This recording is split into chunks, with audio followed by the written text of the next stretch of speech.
Olá, boa noite a todos. Sejam muito bem-vindos a mais uma palestra do Lar Irmã Zarabatana.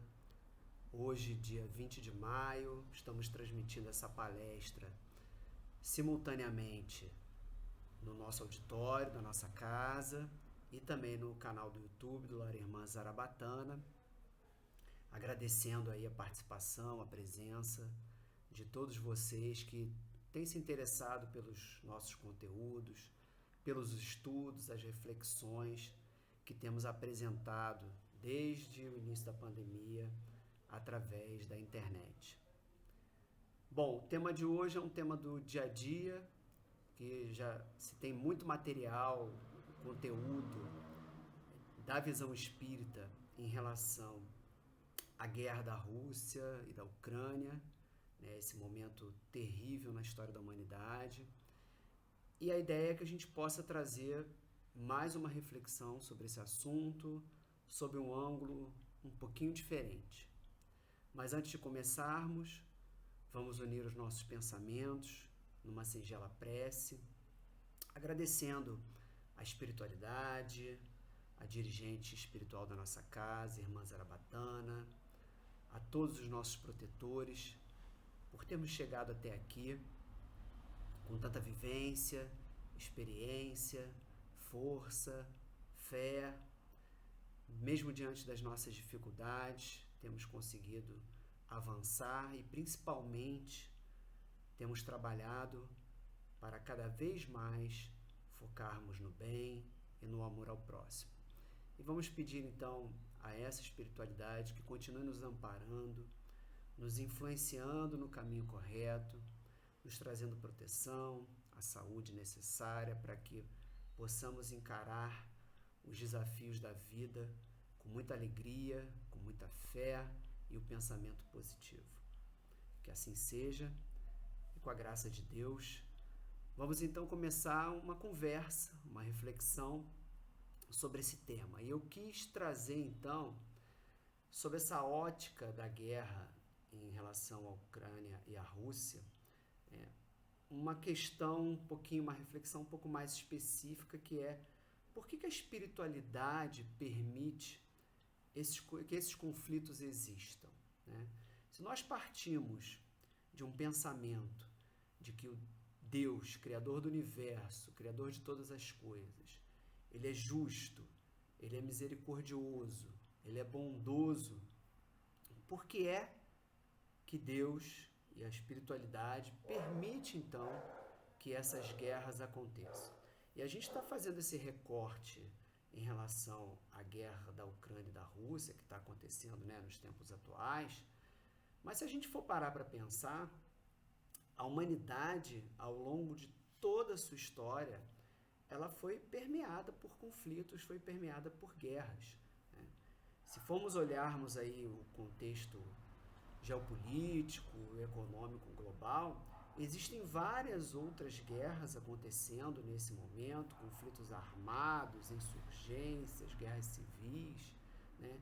Que nem sempre elas estão na mídia, nem sempre interessa para a grande mídia trazer os conflitos que estão acontecendo na Síria, no Iêmen, dentro da África, né? Porque talvez não dê tanto ibope, né? Não dê tanta audiência.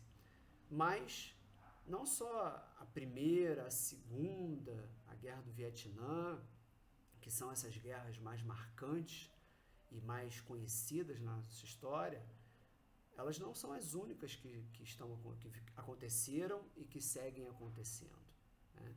Nós temos diversos outras pequenas guerras acontecendo em todo o território do nosso planeta.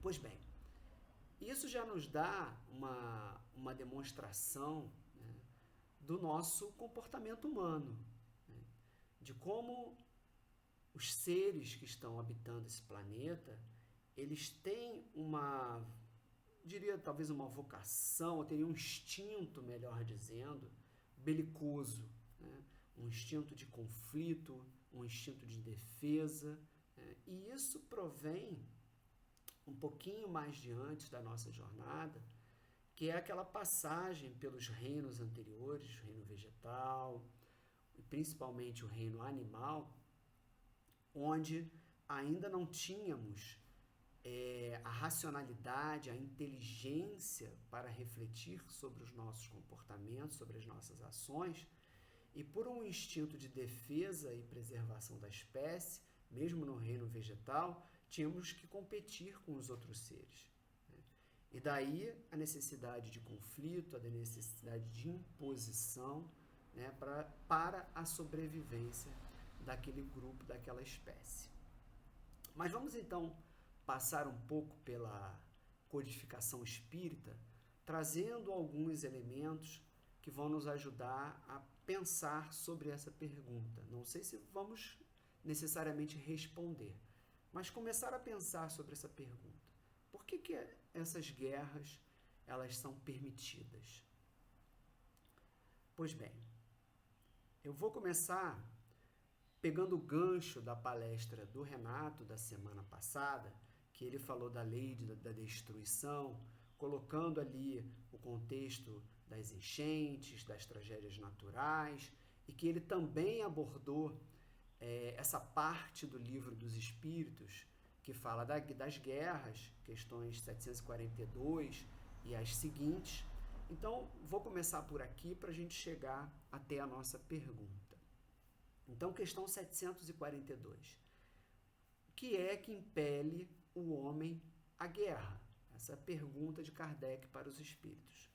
E a resposta: predominância da natureza animal sobre a natureza espiritual e transbordamento das paixões. Que paixões são essas? As paixões que normalmente a gente conhece, que estão ainda na nossa rotina, das nossas relações com as outras pessoas. O egoísmo, o orgulho, o interesse material, o interesse sexual, o interesse econômico, a necessidade de impor um determinado poder sobre o outro, a necessidade de impor uma vertente religiosa sobre as outras existentes, né? A falta de respeito, a falta de compaixão, a falta de diálogo. Então temos muitos interesses ainda dentro de nós que nos levam a tomar atitudes, a fazer escolhas que vão se impor sobre os valores morais e sobre os valores espirituais. E esse é um contexto da qualidade e da natureza que o homem, o espírito encarnado no planeta escola, no planeta hospital, que é o planeta Terra, ainda tem essa necessidade de depurar, né, de burilar todas essas paixões que ainda predominam sobre o nosso comportamento. E a gente poderia falar que essas paixões elas acabam sendo muito aparentes no campo político, no campo econômico, mas se a gente for prestar atenção, também nas nossas pequenas relações familiares, de trabalho, essas paixões elas estão sempre aflorando, estão sempre determinando o nosso comportamento. Então a gente precisa combatê-las, controlá-las, desde as pequenas atitudes, desde as pequenas situações do dia a dia, né, que juntos vamos conseguindo transformar um pouco as visões, o modo de agir, o modo de ser de cada um de nós. E o texto continua. À medida que o homem progride, né, que a gente consegue fazer essa evolução moral, essa evolução espiritual e ética, menos frequente se tornará ou se torna a guerra, porque ele vai evitar as causas, que são aquelas paixões, fazendo com humanidade essa guerra ou esse conflito quando a sente necessário. Então, dentro dessa longa jornada que teremos de transformação para o mundo de regeneração, que não vai se dar da noite para o dia, possivelmente ainda haverá muitos conflitos na nossa sociedade. Mas, com esse entendimento da necessidade de transformação sobre a visão em relação ao outro, olha só que interessante, a espiritualidade nos diz assim, mesmo essas guerras, quando o homem as sentir necessárias, elas serão feitas com humanidade. Então, Então teremos uma nova forma, né, de posição, de comportamento nesses conflitos, que haverá pelo menos algum respeito em relação ao outro ser humano, que não é o que nós vemos nos conflitos atuais.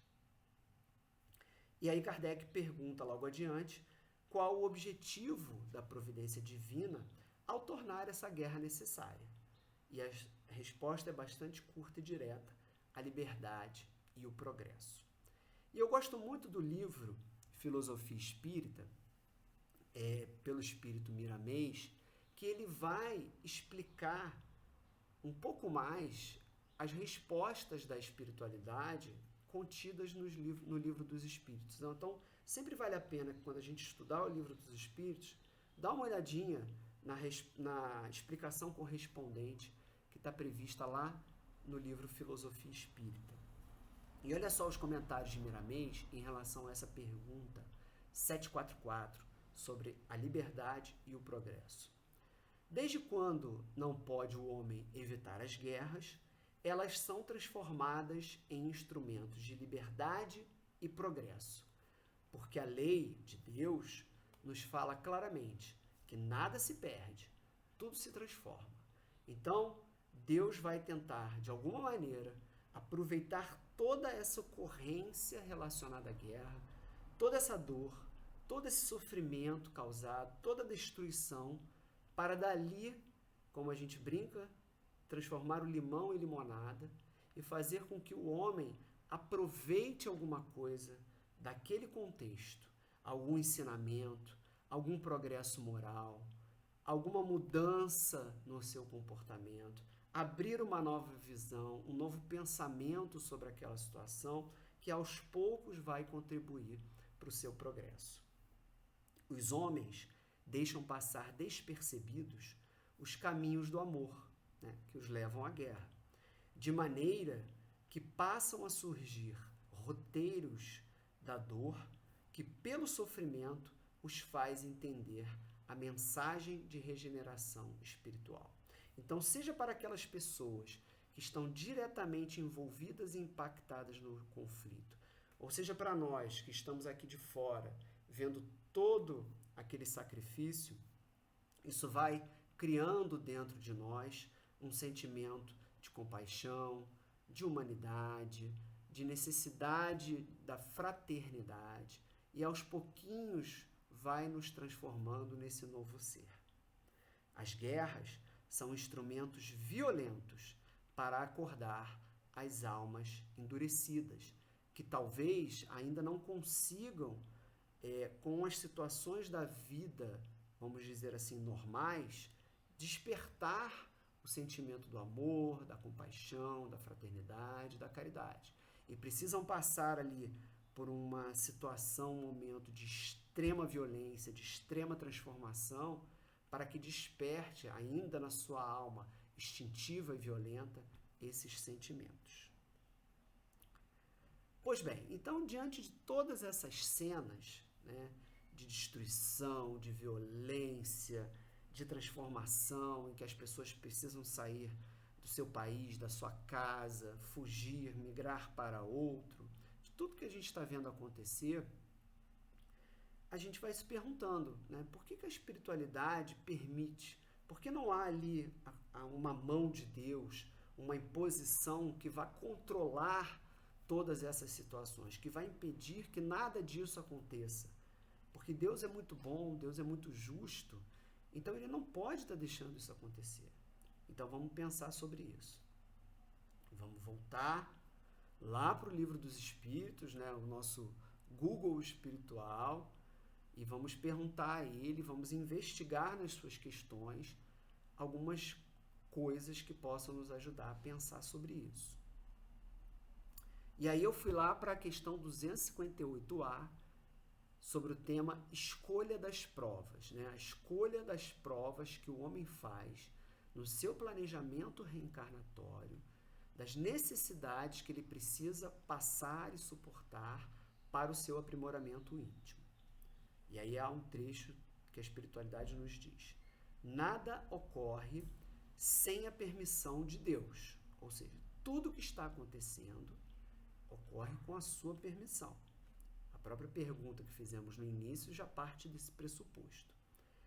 Porquanto foi Deus quem estabeleceu todas as leis que regem o universo. Então, tudo que está acontecendo hoje, mesmo as guerras, estão sendo regidas pelas leis de Deus. Dando, aí uma parte um pouquinho mais adiante, dando ao Espírito, dentro dessas leis, a liberdade de escolher. Deus lhe deixa a inteira responsabilidade de seus atos e das consequências que estes tiverem. Então, assim, trocando em miúdos, Deus estabelece as regras do jogo, né? Deus estabelece as leis gerais às quais estaremos submetidos. Mas ele não nos trata como um robô, como uma máquina que ele opera e que naturalmente poderia ter nascido bom e fazer desse planeta um planeta perfeito, né? Não. Se estamos cá num planeta escola, num planeta hospital, num planeta de provas e expiações, eles nos dá um componente muito importante, que é a liberdade de escolha, que é o livre-arbítrio, e vai deixar sob a nossa responsabilidade, sob o nosso sucesso, sob a nossa competência, a nossa própria transformação e o êxito para que essa humanidade dê certo e o sucesso para que nós consigamos fazer a mudança espiritual e seguir os valores morais do Cristo. Então nós temos a nossa decisão, nosso foro íntimo, permeado pelas leis de Deus e pelas suas regras que serão aplicadas. Mas vamos continuar explorando o tema. Aqui uma tirinha, né, sobre essa questão do livre-arbítrio, que eu achei muito interessante, em que esse livre-arbítrio nos é dado e nós ainda não sabemos muito bem o que fazer com ele, né? Parece que ainda estamos perdidos para onde caminhar. E é por isso que ainda somos violentos, e ainda por isso somos interesseiros, né? Que muitas vezes queremos nos impor em relação ao outro, queremos colocar aquilo que achamos que é certo e não avaliar, né, a visão, a opinião do outro.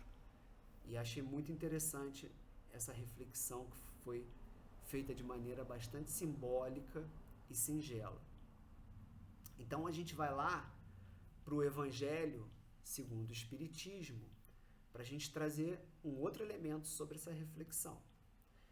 Lá no item 8 do Evangelho, há uma discussão sobre a desigualdade das riquezas, que tem muita relação com o tema, né? Porque essa é uma pergunta que a gente também está sempre se fazendo. Por que algumas pessoas nascem em famílias ricas ou em famílias confortáveis, né, e outras precisam passar pela prova da pobreza, né? De novo, que Deus é esse justo e misericordioso que coloca algumas pessoas numa situação de penúria, de fome degradante e outras não. E a mesma situação em relação às guerras. Por que algumas pessoas precisam passar por essa prova, né? Por que Deus dá a permissão de que isso aconteça? Dando o livre-arbítrio, quis Deus que o homem chegasse, por experiência própria, a distinguir o bem do mal, e que a prática do primeiro, do bem, resultasse de seus esforços e da sua vontade. E é por isso, então, que ele trouxe o Cristo, é por isso que ele trouxe tantos espíritos iluminados, né, os apóstolos, Mahatma Gandhi, Chico Xavier, Madre Teresa, enfim, tantos e tantos que vieram nos dar o exemplo e nos mostrar quais deveriam ser as nossas escolhas e para onde deveríamos caminhar. Então, os exemplos estão dados. O conhecimento ele vem sendo compartilhado através das religiões que têm a mesma base, né? A base do amor, a base do progredir, a base da caridade, da fraternidade. E cabe a nós colocarmos tudo isso em prática e tomarmos as decisões corretas. Porque se tomamos decisões equivocadas, as leis de Deus também continuarão sendo aplicadas. A lei de causa e efeito, por exemplo, né? E nas quais nós vamos ser responsabilizados e vamos nós mesmos sentir a necessidade de passar por determinadas provas e expiações para que possamos resgatar ou depurar de alguma maneira aqueles erros que cometemos no passado ou mesmo no presente. Também a Gênese, vejam só que em todas as obras a gente consegue captar ali algumas informações que vão nos ajudar a responder às nossas inquietudes. Se fora criado perfeito, o homem fatalmente penderia para o bem, né? Natural. Se fôssemos criados sem a necessidade do livre-arbítrio, estaríamos caminhando ali quase que robotizados, né? Numa determinada direção e sem nenhum mérito pelo aprendizado, pelo esforço próprio. Quis Deus, então, que o homem ficasse sujeito à lei do progresso. Olha aí, mais uma lei. E que o progresso resulte do seu trabalho, do seu esforço, da sua vontade, a fim de que lhe pertença o fruto desse seu trabalho. Da mesma maneira que lhe cabe a responsabilidade do mal que, por sua vontade, o homem pratique. A questão, pois, consiste em saber qual é no homem a origem da sua propensão para o mal, que a doutrina espírita muito bem nos explica em relação às reencarnações. Pois bem, então, nos parece que vai ficando claro que existe um limite entre a lei e a vontade de Deus, né, que coloca as regras gerais sobre a qual todos nós estaremos aqui vivendo e progredindo e experimentando, mas que vão até um determinado ponto. Essas leis e essa vontade, elas não vão nos tomar no colo, elas não vão nos pegar no braço, né, e definir quais são as nossas posições, qual será as nossas escolhas. Então, dali para baixo, teremos o livre-arbítrio, na qual nós temos total capacidade e poder de decidir aquilo que iremos fazer e para onde nós iremos. Então, olha só, eu achei esse trecho aqui, também do Livro dos Espíritos, que é uma reflexão que Allan Kardec faz, que ele chama de resumo teórico do móvel das ações humanas, lá na questão 872, que vai nos trazer um pouco mais de elementos sobre essa questão do livre-arbítrio. Então, olha só, o homem não é fatalmente levado ao mal. Os atos que ele pratica não foram previamente determinados, né? Ou seja, não há uma imposição de Deus em relação aos nossos atos e às nossas escolhas. No planejamento reencarnatório, são colocadas as questões gerais às quais nós devemos passar, a situação com que nós nasceremos, de local, né, país, condição econômica, enfim, dificuldades que teremos que passar de um aspecto geral. E dentro daquelas dificuldades estarão as provas e as expiações das necessidades que precisamos aprimorar. Mas dentro desse contexto maior, podemos exercer livremente o nosso livre-arbítrio para transformar essas situações para o bem ou para o mal. Os crimes que o homem comete não resultam de uma sentença do destino, de uma imposição, né? Ele pode, por prova ou por expiação, escolher uma existência em que seja arrastado para o crime, né? Nasça num contexto social em que há ali influências, sugestões que vão levá-lo a tomar a decisão para praticar um determinado crime, né? Quer pelo meio que se acha colocado, quer pelas circunstâncias que sobrevenham, mas será sempre livre de agir ou não agir. Caberá sempre a ele decidir cometer determinado crime ou não. Praticar determinado mal, não precisa ser um crime ou não. Assim, o livre-arbítrio existe para ele quando no estado de espírito, ao fazer a escolha da existência e das provas, e como encarnado, na faculdade de ceder ou resistir aos arrastamentos a que todos nós temos voluntariamente submetido. E aí, dentro dessa reflexão do livre-arbítrio, das leis de Deus, eu comecei a pensar um pouco sobre os atores envolvidos nessas guerras, né? De um lado, nós temos ali os tomadores de decisão, os políticos, os generais, aqueles que vão organizar, que vão planejar, que vão decidir os locais que devem ser atacados, destruídos, né? Que vão causar destruição, enfermidades, desencarnes, enfim, que vão tomar essa postura relacionada ao seu livre-arbítrio. E do outro lado, as pessoas que não têm nada a ver com essa história, que estão sofrendo com isso, estão perdendo as suas casas, estão tendo que sair para outras cidades, estão vendo seus parentes mortos, estão vendo seus pais sendo obrigados a assumirem como soldados, né? E a gente precisa lembrar, primeiro, que todos esses atores são espíritos com uma longa jornada, né? Estão ali nessa circunstância, nesse momento, trazendo dentro de si a sua personalidade, os seus instintos, mas principalmente as necessidades de provas e de expiações que eles precisam passar nessa jornada reencarnatória. O político, o militar, o general que toma decisão em relação à guerra, ele está sendo provado a não tomar mais essa decisão, a tentar estabelecer o diálogo, a evitar que haja desumanidade, né? A evitar que haja uma grande destruição de tantas vidas e de tantos bens materiais dessas pessoas, né? Então ele está sendo colocado à prova de compactuar ou não com aquelas medidas que estão sendo tomadas.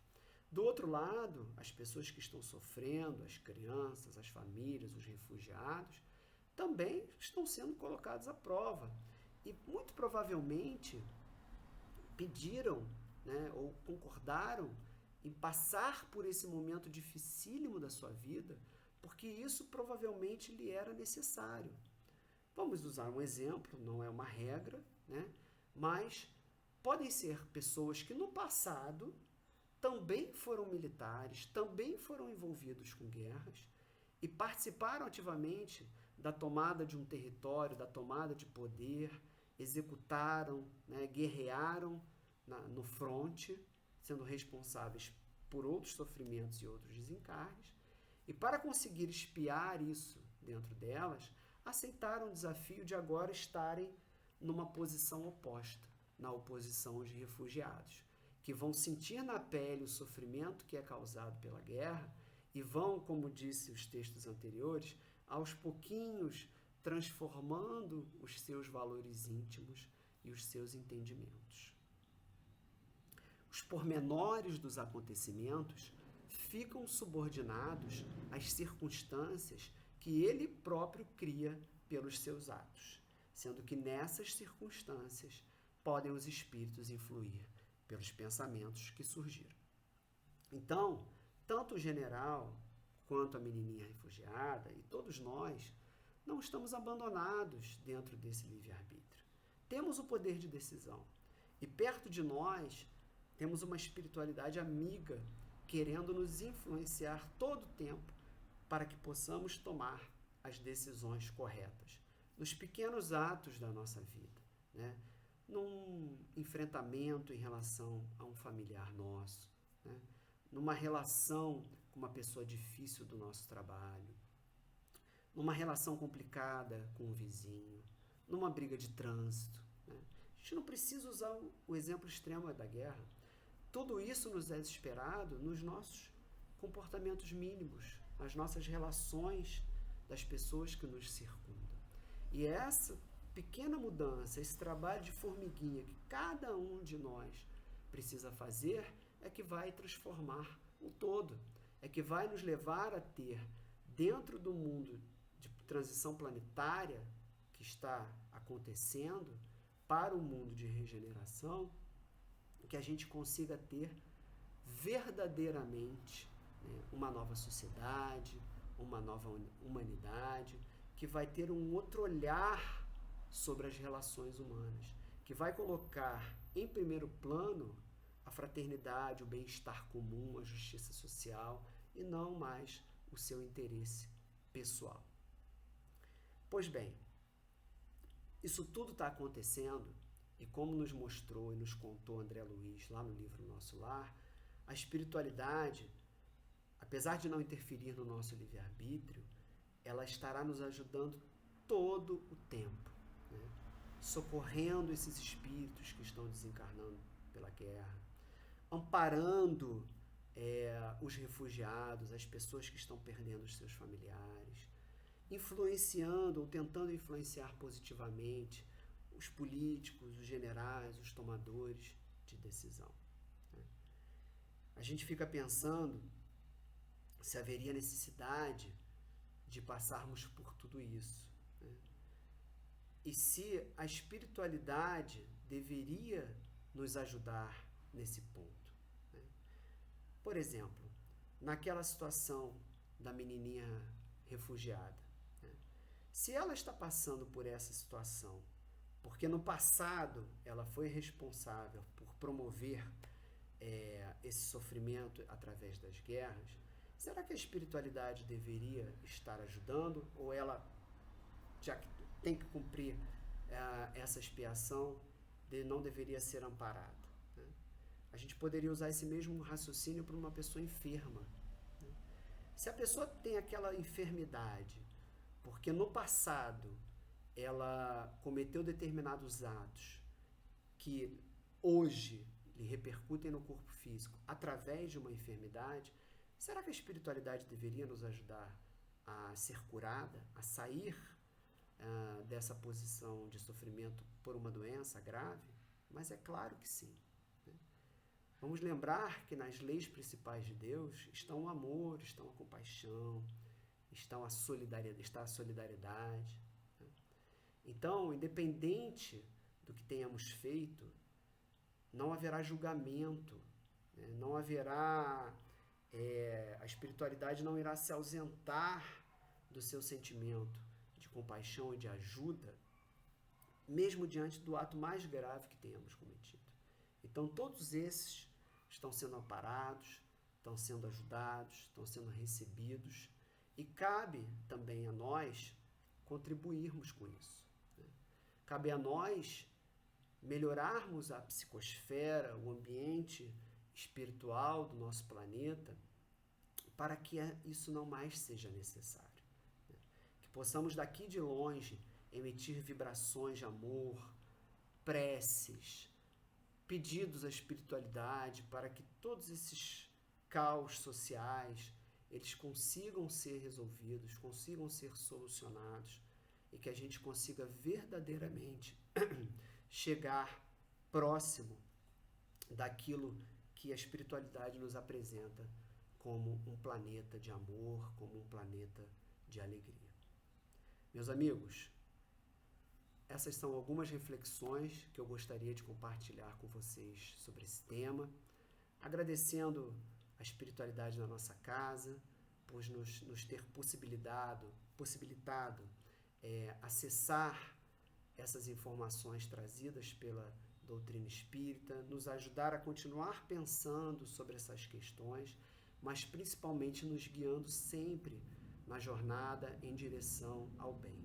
Os nossos canais do e-mail, do site, do Facebook continuam abertos e a gente gostaria muito que vocês nos sugerissem perguntas que irão se transformar em palestras, né, para que a gente possa responder e ajudar a pensar em questões que passam pela cabeça dos amigos que nos acompanham, tanto através do canal do YouTube, do nosso Facebook, mas também os amigos que estão presentes em nosso auditório. Muito obrigado pela atenção, desejo uma boa noite a todos.